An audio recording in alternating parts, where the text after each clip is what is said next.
Hey guys, welcome to the Liberal Hive Mind, a channel solely focused on exposing the abundant hypocrisy of the left. Okay, so I got two stories to report to you today, both essentially signaling the same thing. Can you feel the winds of change blowing? That's really the question. It seems as though we are at a point of reckoning. The leftist, lamestream, fake news media has their backs against the wall, and they're finally forced in the position to have to make some very tough decisions. I think they've realized that their fake news tactics of old simply cannot continue. For years, the mainstream media has been nothing but an echo chamber, a monolithic tower of carefully controlled narratives. They've claimed to be the guardians of truth, the champions of free speech, the gatekeepers of democracy, the defenders of decency. But let's be absolutely brutally honest. They're nothing but a bunch of bought and paid for establishment propagandists. And it seems like it's all finally coming to an end. The previous story, we spoke about how Comcast, the parent network of MSNBC, is supposedly putting the network on the chopping block, getting ready to sell it off. I guess they're cutting off the fake news tumor. And right as that story's hot, we got another one that drops. Apparently, there's big changes coming to ABC's The View, as a network, I guess, has finally come to the realization that actual conservative voices deserve a place in the public conversation. Let me show you guys exactly what's going on. The leftist mainstream media is in total panic mode. It's finally gotten bad enough to where their hands are being forced and they're finally doing the right thing. At least they're signaling that they're going to do the right thing. We'll still have to see. Let me show you guys exactly what's going on. We got some stuff to get into, so let's roll the tape. Alright folks, so take a look at this headline from the New York Post. ABC brass now scramble to bring in pro-Trump voices to The View and other shows. Quote, panic mode. The Disney-owned network, which came under fire over how ABC News' moderators grilled Donald Trump during the presidential debate against Vice President Kamala Harris, has been holding high-level meetings since last week's rout by the former president, sources close to the situation told the Post. ABC News Group President Deborah O'Connell and her recently elevated boss of ABC News, Almin Karamanmedovic, held the intense sit-downs with executive producers of the network's various shows and other senior editorial leaders, sources said. First on the agenda, according to one of the insiders, is finding pro-Trump panelist for its top-ranked daytime talk show, co-hosted by ultra-liberals Whoopi Goldberg, Joy Behar, Sunny Hostin, as well as Republican Trump bashers Ana Navarro and Alyssa Farah Griffin. And so I guess the left is finally realizing they're finally living up to their own frickin' standard of embracing diversity, and not just tokenism, but real diversity, ideological diversity. Finally, this totally out of control bias era is coming to an end, and we're seeing the media landscape starting to shift. For years, we've been fed this false narrative of ideological diversity. Oh, we give platform to all voices. Caitlin Collins certainly tried to make that argument. How is CNN is the place where both sides can watch. And I think, my show is evidence of that. We have lawmakers on from both parties. We'll have Elizabeth Warren on one night. We'll have Ted Cruz on another night. I think lawmakers from both parties should take questions, and you should push both of them. But it's never actually existed. It's always been smoke and mirrors. The only conservatives that were present in the mainstream conversation were establishment-approved token conservatives like Alyssa Farah Griffin, Ana Navarro. I mean, you can't even call these people conservative. And of course, Adam Kinzinger. Frickin' puppets. Trotted around as representatives of the other side, yet all they did was back the approved establishment left-wing narrative. True ideological diversity is about much more than just filling a seat with somebody who claims to go by a different label. It's about embracing genuine, unfiltered conservative voices that challenge the status quo and push back against the left-wing orthodoxy. And of course, without real ideological diversity, what are you left with? You're left with an echo chamber where the illusion of debate is maintained, but no real dissent is allowed. It's been horrible, a horrible experiment with obvious disastrous consequences. These mainstream left-wing propagandists have caused so much division, so much harm. I mean, really, to put it into perspective, since we're talking about The View, look at what the ladies of The View have been up to over the last couple of days. I completely understand her point, because I really do feel that this candidate, President-elect Trump, is just a different type of candidate.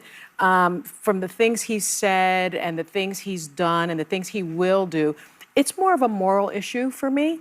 And I think it's more of a moral issue for other people. We're just, I would say it was different when, let's say, Bush got elected. You may not have agreed with his policies, but you didn't feel like he was a deeply flawed person, deeply flawed by character, deeply flawed in morality. I think a lot of Dems called him deeply flawed and humanized him. But you got to admit, they're very different figures. I mean, you along with Milley and along with John Kelly, warned us about how deeply flawed he was as a candidate. And so I think when people feel that someone voted not only against their families, but against them and against people that they loved, I think it's okay to take a beat. They're unironically suggesting that Kamala Harris supporters should avoid family holiday gatherings with Trump supporters. It's insane. They're trying to break up families. And now it's obvious the culture has shifted and people are realizing this is not a sustainable practice. It's going to run the country into the ground. And so we are seeing the pendulum swing in real time. The American people are tired of being told what to think by the elites who live in their ivory towers and look down upon them. They're done with these carefully controlled debates that present this caricature of conservative beliefs while suppressing the voices that actually challenge the leftist orthodoxy. And so we're seeing a big shift here. It's not just CNN, it's not just MSNBC that are likely to undergo a complete transformation, a complete facelift here. Let me tell you, I wouldn't be surprised if in a couple months Joy Reid is out of a job and all of a sudden these networks look very different. But anyways, it's not just CNN, MSNBC, it's not even just The View, it's also some of the written publications. There's obviously a big cultural shift happening. And as we know, politics is downstream from culture. Here's another report that builds on the story. We've got the LA Times supposedly in the process of creating a new editorial board after Trump's win. Dr. Pat Soon-Shiong, who I believe is the billionaire owner of the LA Times, tweeted this not too long ago. The American people have spoken and LA Times will take the lead to provide factual and balanced coverage as the country heals its division. He then continues with an update on November the 10th and says that he is proud that we posted this letter from one of our readers on X. When the president has won the vote of the majority of Americans, then all voices must be heard. Opinions are just that, and I will work towards making our paper and media fair and balanced so that all voices are heard and we can respectfully exchange every American's view, from left to right to center. Coming soon, a brand new editorial board. Trust in media